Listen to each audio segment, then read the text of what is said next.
ఈ భూమి మీద నదులున్న చోట, చెరువులున్న చోట, బావులున్న చోట, నీటి వసతున్న చోట, మంచి వెదర్ ఉన్న చోట పెరగాల్సినటువంటి మా యొక్క పశుగణాన్ని, మా యొక్క గోమాతలను, ఆవులను తీసుకొచ్చి ఒక మురికివాడల పక్కన ఒక షెడ్ కట్టి ఆ షెడ్ లో అన్ని బంధించి దానికి ఇంత గడ్డి పోసి, పొద్దుమికి ఇంత పొట్టు పోసి, ఎవరైనా భక్తుడు వస్తే 2 అరటి పండ్లు పెట్టి ఇంత బొట్టు పెట్టి మీరు దేశాన్ని ఉద్ధరిస్తున్నాం అన్నటువంటి ఫీలింగ్లకు వెళ్ళి బయటికి వచ్చి ఈ దేశంలో ఉన్నటువంటి ప్రజలకందరికీ నిజంగా అవకాశాలు లేక దోసుకున్నోడు దోసుకపోతే 100 ఎకరాలు 1000 ఎకరాలు అవకాశాలు ఉన్నోడు గుర్తుపే ఉందో బర్రె అన్నట్టు జరిగింది ఈ దేశం లోపల. ఎవడు దోసుకున్నదాడు దోసుకున్నాడు. కాబట్టి ఇవాళ భూమి లేనోడు, ఇల్లు లేనోడు, ఉద్యోగం లేనోడు, పని చేసుకొని బతకలేని పరిస్థితిలో ఉన్న వాళ్ళందరికీ కూడా మీరు ఆవుల గనక ఇవ్వగలిగితే, ఆ యొక్క గోమాతలు గనక ఇవ్వగలిగితే, వాళ్ళు ఒక 10 పెట్టుకున్న ఒక 5 ఇవ్వండి. ఒక మంచి ఎంపిక చేయండి. ఫస్ట్ రాష్ట్ర వ్యాప్తంగా ఎన్ని ఉన్నాయి, ఎన్ని గోశాలలు ఉన్నాయి? ఒక 1000 ఉన్నాయా?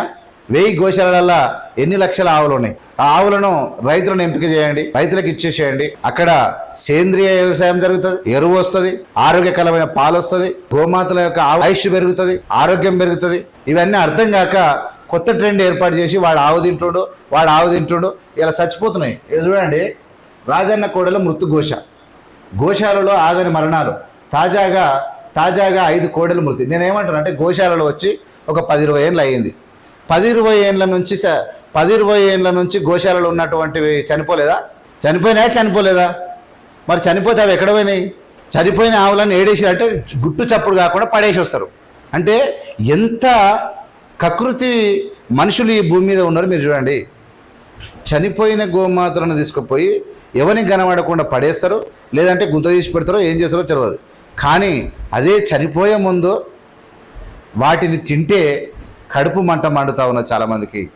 ఈ ముస్లింలు తింటారు ఎక్కువ కాబట్టి వాళ్ళ మీద కూడా మంతది. వాడికి పుణ్యానిగా వాడు పైసలు పెట్టుకుంటాడు, వాడు ఆవులను పైసలు పెట్టి కొనుక్కొస్తాడు.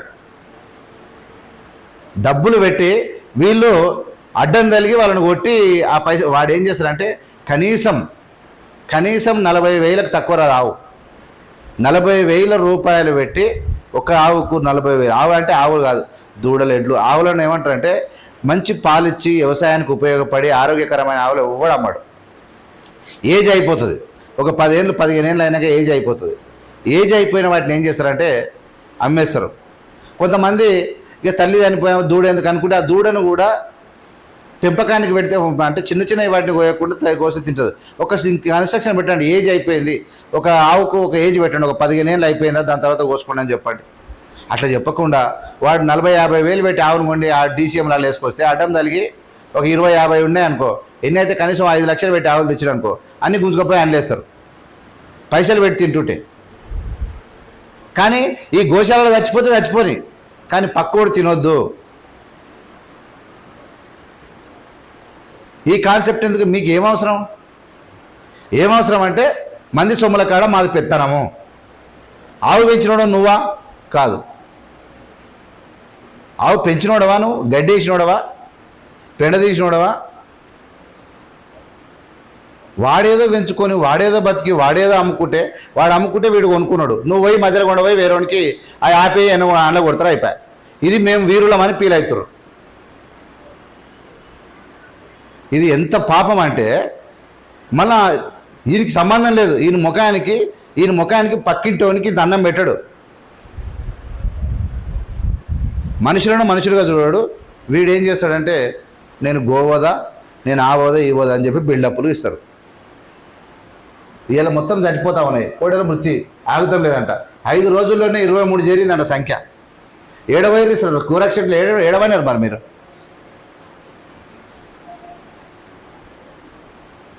గుట్టు చప్పుడు కాకుండా మూలవాగులో ఖననం చేస్తున్నారు. అయిపోయి ఇది ఏంటంటే అవి చనిపోయినా సరే అవి ఆన్నే ఉండాలి, ఆన్నే చావాలి, కానీ ఎవరు ముట్టుకోవద్దని. ఏం మనుషులే? ఫస్ట్ మీ పని మనం ఏంది? ఇది ప్రకృతి ఏమన్నా అంటే మనిషి కానీ జంతువు కానీ ఎప్పటికీ బతకదు భూమి మీద ఎప్పటికి ఉండదు. దాన్ని రీసైక్లింగ్ చేస్తామంటే కూడా కడుపులో మంట మండడం కరెక్ట్ లేదని చెప్తా ఉన్నా. 300 కోట్లను అంటే పంపిణీ చేస్తాం జిల్లా కలెక్టర్ సందీప్ కుమార్ చెప్పిండు. ఈయననే నయం పంపిణీ చేయండి. పంపిణీ చేస్తే వ్యవసాయానికి ఉంటాడు, మంచి కడుక్కుంటారు.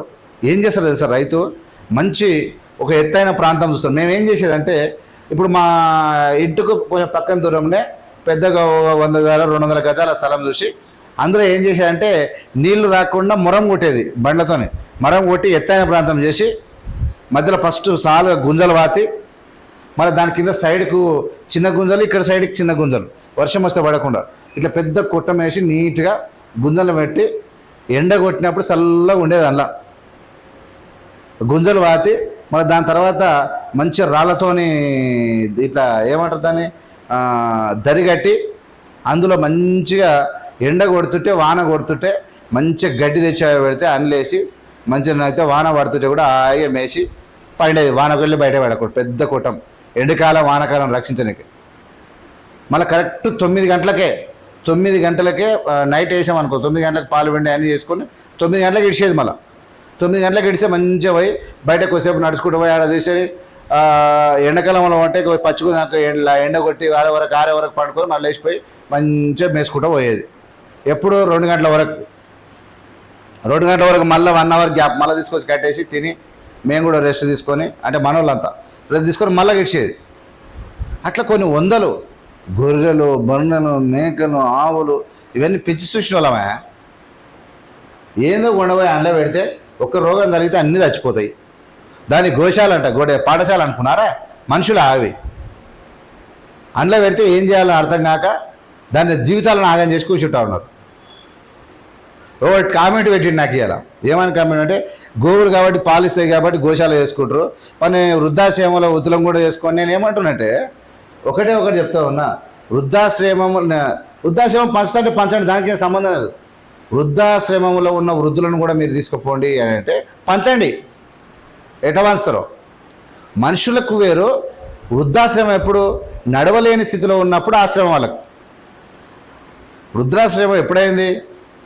వృద్ధులు 50 ఏళ్ళు, 60 ఏళ్ళు, 70 ఏళ్ళు అయినాక వాళ్ళు నడవలేని స్థితిలో ఉన్నప్పుడు, కొడుకులు కానీ బిడ్డలు కానీ సిగ్గుదప్పిన వాళ్ళు అయినప్పుడు, అల్లుళ్ళు కోడలు బదమాషిగాళ్ళు అయినప్పుడు, ఆస్తులను అమ్ముకొని అన్నం పెట్టినప్పుడు, లేదంటే వాళ్ళందరూ యాక్సిడెంట్లో చనిపోయినప్పుడు, ఎక్కడ గతి లేనప్పుడు ఎవరో కొంత వృద్ధాశ్రమాల దానికి పోతారు. వాళ్ళకి అది వేరు. వాళ్ళు ఎట్లా నడవలేరు. చివరి క్షణం 10 మంది కూర్చొని ముసలోళ్ళు అందరూ ఒక తన కూర్చుంటారు. వృద్ధాశ్రమం కూర్చొని ఓ కథలు చెప్పుకుంటారు, ఓ పాట పాడుకుంటారు, ఓ మాట్లాడుకుంటారు. అది వేరు. ఇక్కడ పశువులదేంది?